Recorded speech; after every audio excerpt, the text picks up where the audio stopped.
2017 KTM Duke 390, and unlike many of the videos that are on YouTube, I'm actually in the UK, so I thought I'd do a quick video, a few of the pros and cons of owning and riding the bike, and the reason why I've just sold it.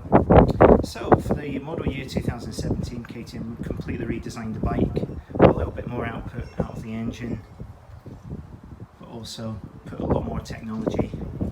So starting at the front, you do have an LED headlight with daylight running light and main beam. Coming down the side, you'll also notice a lovely trellis frame there with the right of the rear to denote this as the 390. Now looking at the bike, you notice I've done a few upgrades compared to the standard bike.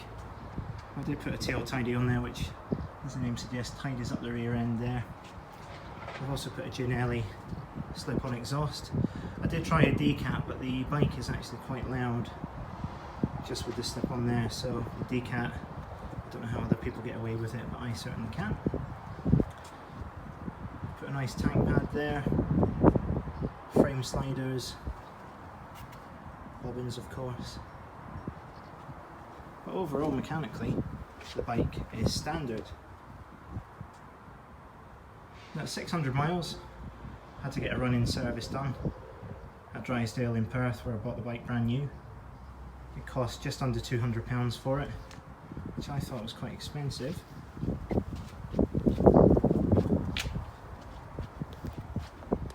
We've got this lovely LCD screen there, which gives you absolutely everything you could possibly need. I also did this for KTM's My Ride, which gives you, as you can see, Bluetooth. And you probably noticed there, 43 miles per gallon. I'll be honest, that's one of the reasons why I'm getting rid of the bike. Don't need a remap or anything for the slip-on exhaust. Fueling and everything's supposed to change for any modification. You do like that.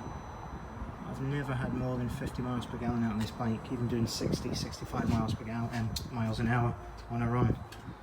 That was one of the reasons that I decided to sell it. The second reason, the bike will do 100 miles an hour, however, the steering's a little bit like this. Now I know that that's true of all naked bikes, you do feel the wind, but sometimes you want to just go for a blast, or you don't want to have to fight with the front end. Now I did check the bike, I have checked the bearings and everything else is good. It's just one of those things, I suppose. The bike's really at home in town, going down the twisties up to sort of 60-65 miles an hour. And don't get me wrong, it's a fantastic bike. I bought this pre-registered for £3,099 on the road, and I've just sold it on eBay for more than that, having covered just 900 miles on it. I have of course fitted a few upgrades, as you can see, the exhaust, the tail tidy, and also these, which I thought should have come standard on the bike, but didn't.